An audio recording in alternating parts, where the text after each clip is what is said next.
could you Eddie stop with him, Donny? Hell! The nanny who shaved the millionaire's daughter. The penthouse was a gilded cage, a monument to success that had become a prison of grief. Julian Croft was a titan of industry, a man who built empires from sheer will. He was powerless against the tiny, invisible enemy that had invaded his home, cancer. His daughter, Chloe, was 6 years old. In the cruel lexicon of illness, she was only 3 months old, 3 months since the diagnosis that had shattered their world.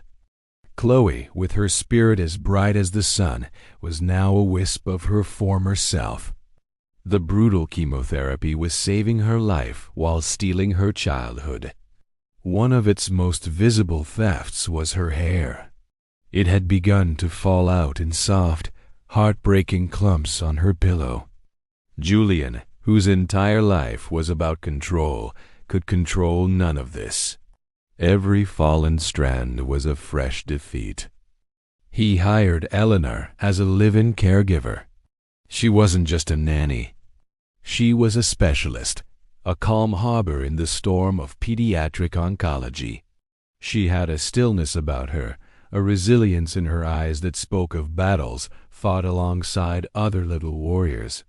Julian, armored in his expensive suits and icy demeanor, gave her one primary directive: keep her safe. And try to keep her happy. The unspoken directive hung between them: don't let her see how scared I am. Eleanor did more than that. She brought light into the sterile, fearful atmosphere of the penthouse. She taught Chloe how to paint with watercolors, turning the large, intimidating living room into an art studio. She read stories with different voices, and her laughter was a genuine, warm sound that sometimes, just for a moment, made Julian forget the beeping of 4 pumps. But the hair, it was a constant, painful reminder. Chloe would sometimes find a strand on her teddy bear, and her little face would fall. "Is it all going to go away, Ellie?" she'd ask, her voice small. One afternoon, Julian returned home earlier than expected from a board meeting he had no heart for. He moved silently through the marble halls, drawn by the sound of soft singing coming from Chloe's playroom. It was Eleanor's voice, gentle and melodic, singing a familiar children's song. He reached the doorway and froze. The scene before him sent a jolt of pure, unadulterated rage through his veins. Eleanor was sitting on the floor, cross-legged. In front of her, with her back to the door, was Chloe, and in Eleanor's hand was electric hair clipper, humming softly. One side of Chloe's head was already shaved clean, revealing the pale, vulnerable scalp beneath. The other side still held the remaining patches of her beautiful chestnut hair, the same hair as her late mother's. Eleanor was carefully, tenderly, bringing the clippers to the remaining side, continuing to sing. To Julian, it was an act of unspeakable violation. This was the last vestige of his little girl's normalcy, the last physical connection to the vibrant child she was before the sickness. He saw not a caregiver, but a destroyer. "What in God's name are you doing?" His roar echoed through the room, drowning out the gentle humming and the song. Eleanor jumped, her hand jerking back, the clippers falling onto the soft rug with a dull thud. Chloe flinched, her small shoulders hunching. Julian stormed into the room, his face a mask of fury. He barely glanced at his daughter, his eyes locked on Eleanor, who had scrambled to her feet, her face pale. "Julian, I can explain," she began, her voice trembling. "Explain? Explain?" he thundered, stepping between her and Chloe. "I hired you to protect her, not to mutilate her. How dare you? That was her hair. Her mother's hair." Tears were now streaming down Eleanor's face, but they were not tears of fear. They were tears of profound frustration and sorrow. Please, Julian, just look at her. Not at the cancer, not at the hair you're mourning. Look at her. Chloe, who had been quiet, slowly turned around, and Julian's breath caught in his throat. She wasn't crying. She wasn't scared. On her face was the brightest, most radiant smile he had seen in 3 long months. With one side of her head shaved and the other still partly covered in hair, she looked like a quirky, brave little pixie. "Daddy," she chirped, her voice full of excitement. "Look, Ellie and I are being pirates, the strongest pirates. We're not letting the cancer take my hair. I'm giving it away. We're beating it." She held up a small plastic bag filled with the hair that had been shorn. "We're sending it to the angels to make wigs for other kids who are sick. Ellie said it's a superpower."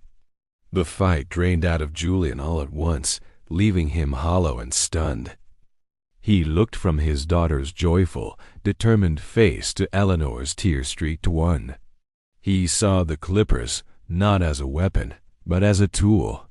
He saw the bag of hair not as a loss, but as a gift. Eleanor wiped her tears, her voice soft but steady.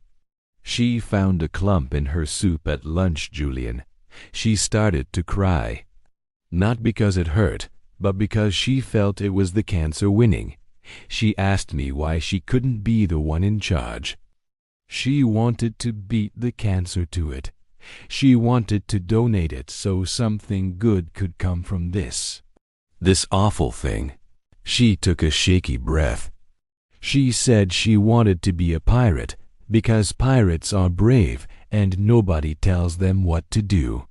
I was helping her be brave. I would never, ever hurt her. I'm trying to help her fight." Julian sank to his knees on the rug, the expensive wool scratching against his tailored pants. He opened his arms and Chloe rushed into them, her small, thin body feeling both fragile and incredibly strong.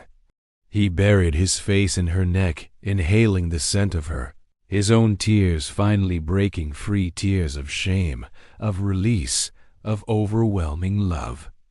He had been so busy fighting the disease, so busy mourning the past, that he had failed to see the warrior his daughter was becoming in the present. He had been trying to preserve a memory, while Eleanor was helping Chloe build her courage. He held his daughter for a long time, until her giggles subsided into contented sighs. When he finally looked up at Eleanor, his vision was blurred, but his sight was clearer than it had been in months.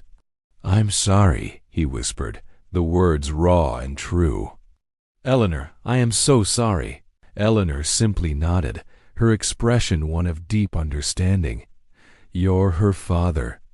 You're supposed to want to protect every single part of her." That night, after Chloe was asleep, sporting her new, completely shaved head with a pride that left Julian in awe, he found Eleanor in the kitchen. "Tell me about this angel program," he said quietly. And she did.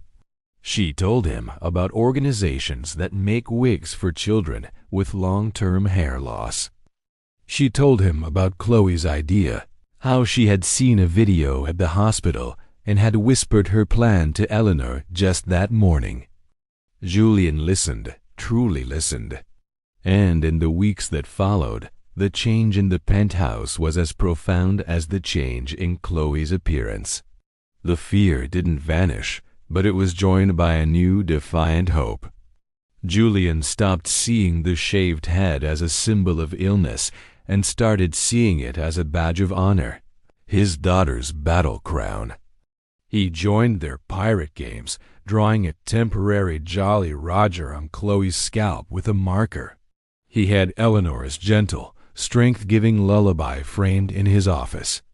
He started a foundation in Chloe's name, funding not just cancer research, but also programs that supported the psychological well-being of children during treatment, programs that gave them a sense of control, just as Eleanor had given Chloe. The nanny who had shaved the millionaire's daughter's head had not taken anything away. She had given a little girl her power back, and in doing so, she had given a grieving father back his daughter, not as a patient, not as a memory, but as the brave, beautiful, invincible pirate queen she was always meant to be.